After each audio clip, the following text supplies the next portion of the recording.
أيوة، أنا هطلع في البرنامج أهو وهقول كل حاجة.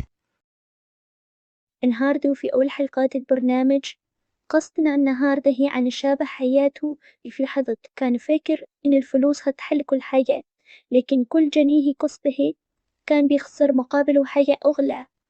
النهاردة هي معانا كريم هيحكي لنا بنفسه إزاي كل ده يحصل. الأول حابب أعرف نفسي. أنا اسمي كريم.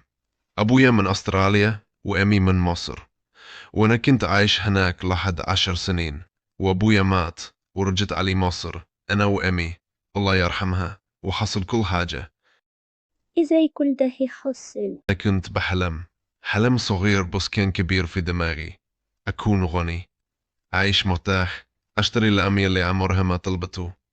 كنت فاكر إن الفلوس هي الحل لكل حاجة. في أسوأ ليلة في حياتي ظهر راجل لابس بدلة سودة، قالي نفسك في إيه؟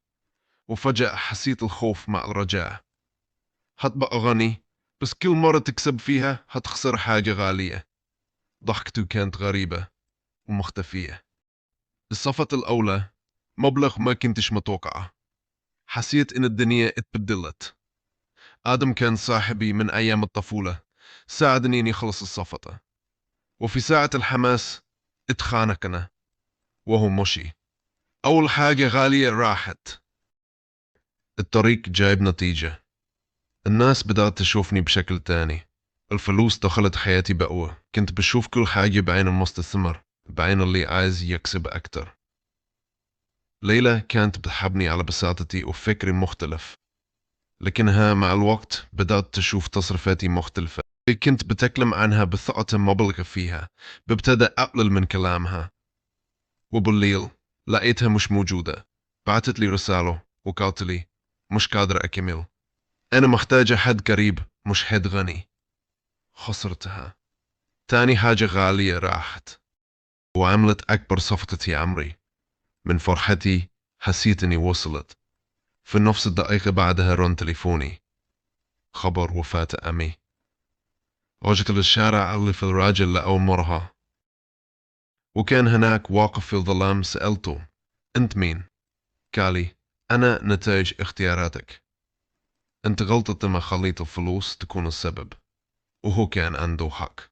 الفلوس مش غلط، الغلط إنك تخليها سبب وجودك. أنا اتأخرت، لكن لسه في فرصة أرجع أكون أنا. الفلوس مش بس رقم في حساب. الفلوس هي اللي ممكن تخليك تخسر كل حاجة. ما كنتيش محتاجة بقى غني، كنت محتاج أفتكر أنا مين.